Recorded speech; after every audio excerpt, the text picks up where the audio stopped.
résolutions 2242 et 2250 viennent suite à la résolution 1325, qui en réalité est la résolution, mais la toute première résolution adoptée par le Conseil de sécurité des Nations Unies en octobre 2000.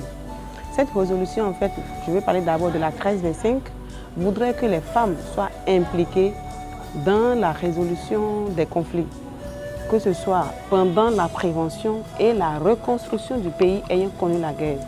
C'est suite à cela, 15 ans après, précisément en octobre 2015, que le Conseil de sécurité s'est réuni à nouveau pour constater en fait l'application de cette résolution 1325 qui manque un peu. Donc c'est pour combler le vide constaté au niveau de la 1325 que la 2242 a été adoptée en octobre 2015. Toujours dans l'optique d'inclure toutes les couches de la société, elle a pensé que ce serait injuste d'écarter les jeunes du processus de paix.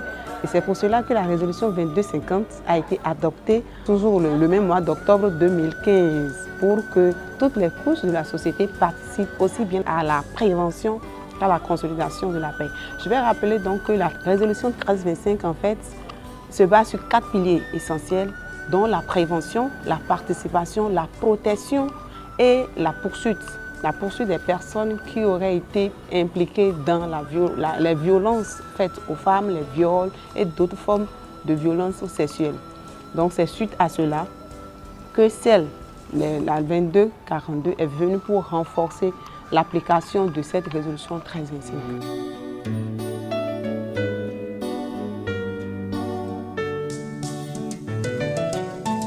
Le réseau Respeco Bénin participe à la vulgarisation. Le constat est que beaucoup de jeunes, beaucoup de femmes ne sont même pas informés de l'existence de ces résolutions-là. Pourtant, nous avons une dizaine de résolutions qui ont été adoptées depuis 2000 et qui veulent que les femmes soient impliquées dans tous les processus et à tous les niveaux, à toutes les étapes.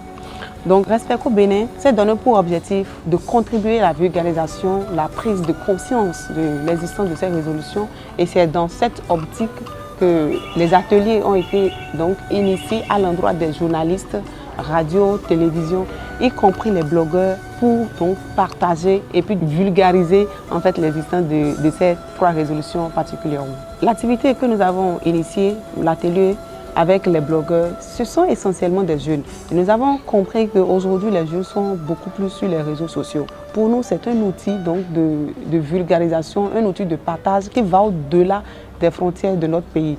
Ainsi, Respeco Bénin ne travaille pas uniquement pour le Bénin, mais plutôt pour le monde entier, en passant par vous, les jeunes qui êtes sur les réseaux sociaux, que ce soit sur Facebook, WhatsApp, Twitter et d'autres réseaux sociaux, pour partager cette information avec nous. La résolution 2250 a compris que la jeunesse qui n'est pas occupée, la jeunesse qui n'a pas d'occupation professionnelle, c'est une jeunesse qui est vulnérable, qui peut être enroulée très facilement dans les groupes de terrorisme, qui peut être tentée de faire autre chose qu'étudier. Bon, si même nous prenons le cas de ces jeunes qui terminent les études, qui se pavanent dans les rues, le Conseil de sécurité a compris qu'il ne sert à rien d'épargner la jeunesse qui aujourd'hui constitue l'avenir de notre pays, de nos pays et l'avenir mondial.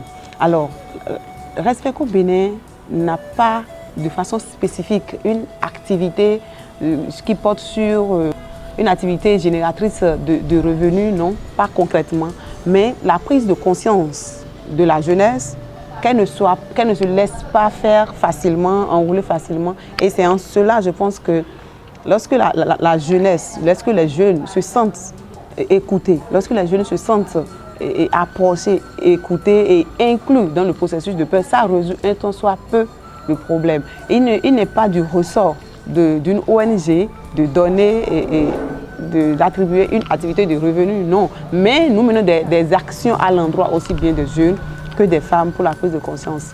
Il n'y a pas longtemps, nous étions dans le département du Plateau où nous avons parlé de l'accès à la terre des femmes et des jeunes également. Parce que nous avons remarqué en réalité que les terres sont là, mais les terres ne sont pas laissées, ne sont pas attribuées aux femmes, qui pourtant ont la volonté de travailler. Je pense que ce faisant, nous participons largement au fait que ce soit les jeunes et les femmes aient facilement à terre, parce que la loi a été votée également dans ce sens-là dans notre pays.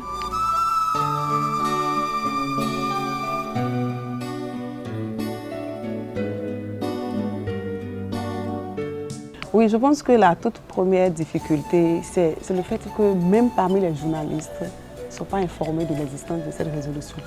Moi, en ma qualité de spécialiste des questions du genre et consolidation de la paix, parfois je me dis, mais dans quel monde sommes-nous pour que cette résolution adoptée depuis 18 ans, que les gens ne soient pas informés. Donc, je pense que c'est de bonne guerre que décide de participer à divulguer aussi longtemps que possible, aussi loin que possible, cette résolution-là. Pour que les gens savent, que ce soit les hommes et les femmes, soient d'abord au courant et y travaillent effectivement. Et le respect au Bénin, avec d'autres ONG ici au Bénin, ont mené des actions à l'endroit du gouvernement en place pour l'adoption d'un plan d'action national. C'est toujours un projet malheureusement et le Bénin fait partie des derniers pays qui n'ont pas encore un plan d'action sur la résolution 1325. C'est vraiment dommage qu'on soit encore au pourparlers, aux négociations pour que ce plan soit finalement adopté un jour, qui va nous donner un coup de pouce. Parce que c'est comme si les gouvernants reconnaissent cette résolution-là et veulent bien mettre en application.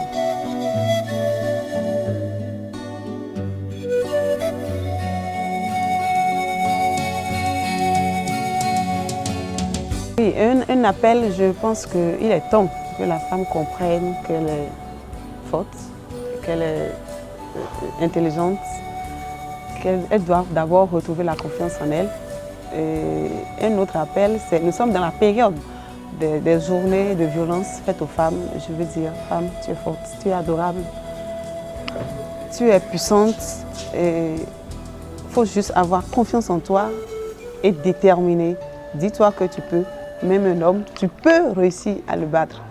Je ne suis pas en train de faire un appel à la bagarre, mais pour changer en fait la donne, pour que la femme sache qu'elle n'est pas un sexe faible. J'ai toujours du mal à comprendre lorsqu'on voit une femme qui réagit parfois pour prendre des décisions, de dire tu es trop rigoureuse, tu es trop dure.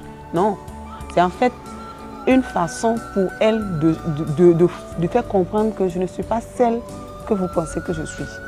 Donc, à toi, femme qui m'écoute en ce moment, je voudrais dire, retrouve donc ta place dans la société et participe réellement au développement de ton pays, pas des actions, pas les actes et surtout pas l'entrepreneuriat. À toi, homme qui m'écoute en ce moment et qui serait accusé ou qui serait responsable des violences faites aux femmes, je voudrais dire juste ceci. Comment te sentirais-tu de voir un homme battre ta maman? Comment te sentirais-tu de voir un homme battre ta fille? La femme est juste là pour accompagner l'homme à réaliser en fait ses objectifs.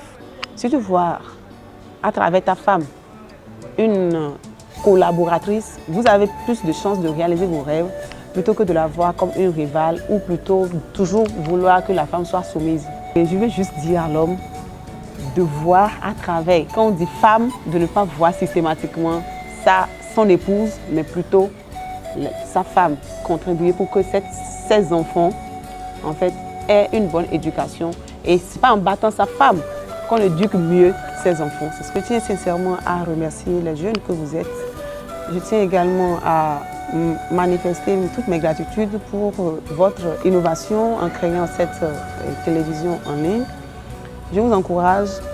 Et je vais terminer donc par donner l'adresse géographique du Respecco, section Bénin, et à Akpakpa, Cotonou Akpakpa, rue opposée à la station Batonou.